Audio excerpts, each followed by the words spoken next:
Salut, désolée de te déranger.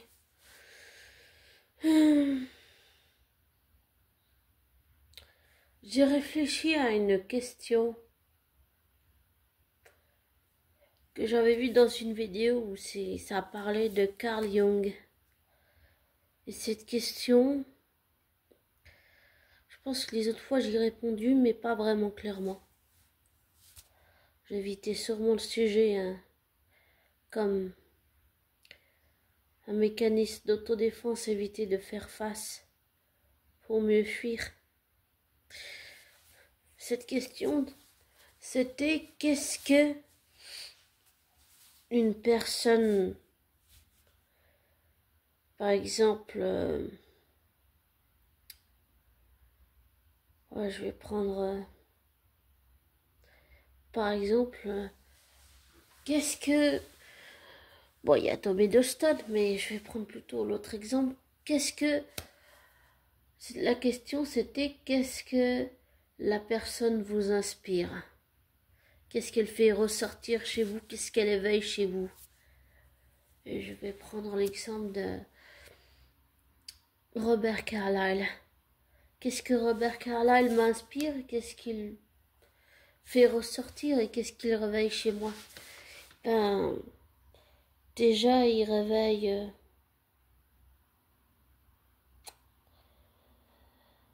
ma sensibilité, le fait d'être hypersensible. Parfois, je ferme ça, mais il arrive avec son jeu d'acteur, il arrive à ouvrir la vanne et toucher la corde sensible. Et bien sûr, le fait qu'il a été abandonné et que ma sœur et moi, quand on était bébé, on a été abandonnés en Inde dans un orphelinat. Mais j'ai conscience que même si je fais un lien parasocial avec Robert Carlyle, hors caméra, je ne connais pas le vrai Robert, je ne sais pas ce qu'il aime, ce qu'il n'aime pas. Les choses que je sais, c'est seulement parce que j'écoute ses interviews. Des interviews qui datent de 2012 ou bien des interviews qui datent de l'année passée ou de cette année. Des interviews récentes. C'est comme ça que je sais, par exemple, une fois j'avais eu dans une interview un short où il disait que les jeunes étaient d'une autre génération, que ça l'agaçait que les gens soient tout le temps collés à leur téléphone et tout, qui détestaient ça. Ça, je le sais parce que j'ai regardé, bon, c'était une interview short, vite fait, et j'ai vu ça. Et si je sais ce qu'il aime pas ça, ben, je le sais parce que j'ai vu cette interview, mais dans la vraie vie, je ne connais pas encore Robert Carlyle. Mais il éveille chez moi l'envie d'avancer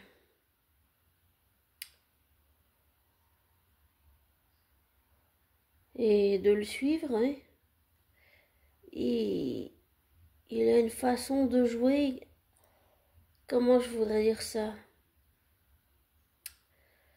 Comme Tom Hiddleston, c'est pas quelqu'un qui vient juste prendre son chèque. Tous les deux, ils ont une méthode de travail qui est très intense, spécifique et spéciale.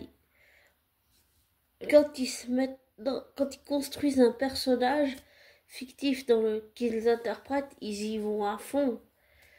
Et c'est vraiment intense, tellement au point que les gens arrivent à croire à ce qu'il dit. Et c'est comme porter, il avait dit, Robert, c'est comme porter un masque, mais hors caméra, j'allais dire, quand le masque tombe et que tout se révèle, je ne connais pas le vrai Robert. Souvent, quand on fait un lien parasocial avec quelqu'un de connu, on pense qu'on la connaît, cette personne, mais en fait, pas du tout. J'ai conscience que même si je fais ce lien parasocial dû à mon abandon et celui de Robert, même si c'est des expériences différentes mais similaires, j'ai conscience que je ne connais pas le vrai Robert. Donc, il éveille tout ça chez moi et vraiment, je pense, le fait d'être hypersensible aussi. Vraiment, c'est quelque chose qu'il arrive à... Je sais pas, c'est comme avoir une clé et avec la clé, tu déverrouilles la corde sensible. Et c'est ce qu'il arrive à faire. Et je voudrais aussi le remercier d'avoir, pendant toutes ces années, d'interpréter Rumpelstiltskin et Monsieur Gold. Dommage que la production, à chaque fois qu'il a fait un arc de rédemption, l'ont fait comme, j'allais dire, le méchant de l'histoire. Ça, c'est dommage. Et pour apprendre à mieux connaître les types de films que Robert aime jouer, je prends des films de lui ou des séries, mais pas où il est, j'allais dire, le méchant ou quoi, non, parce que les bons ne sont pas forcément bons et les méchants ne sont pas si méchants que ça, non, pour moi, ça n'engage que moi. Mais oui, Robert, il éveille toutes ces choses et puis aussi peut-être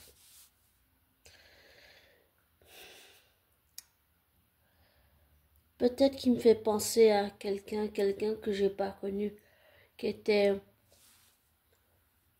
pardon, qui était le père de mon père et qui lui aussi s'appelait Robert et qui a connu la guerre.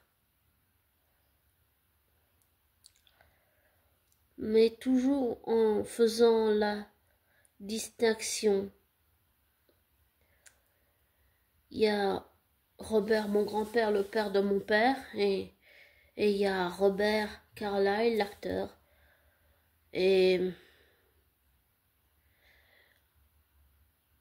j'essaye de ne pas associer les deux. Et de rester objectif et pas d'avoir un avis biaisé. Mais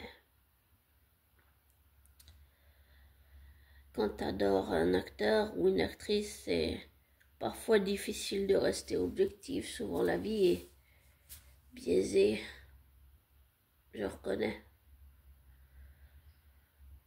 Mais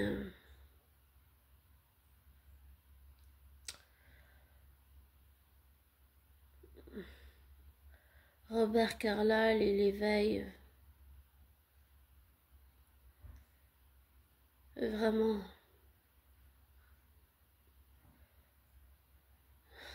mon hypersensibilité que je n'accepte pas toujours.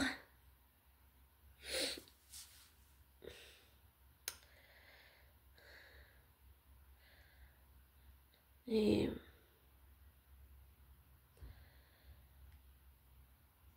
il me donne envie d'avancer aussi. Et je sens que pour ça, il faut que je me remette en question. Ce que j'ai toujours fait depuis enfant. Et c'est difficile, même si c'est nécessaire.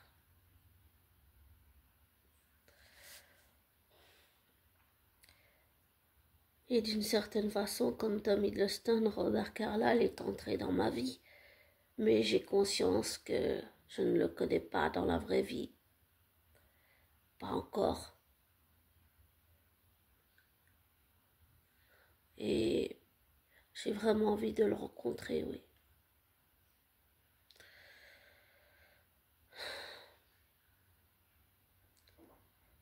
Et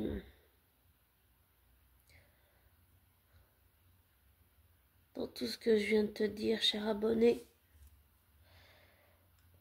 Comme je te dis toujours,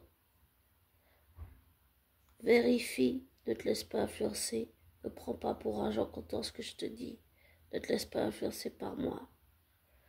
Fais tes recherches, tes vérifications, tire-en tes propres conclusions. Et je te souhaite une belle soirée. Et prends soin de toi.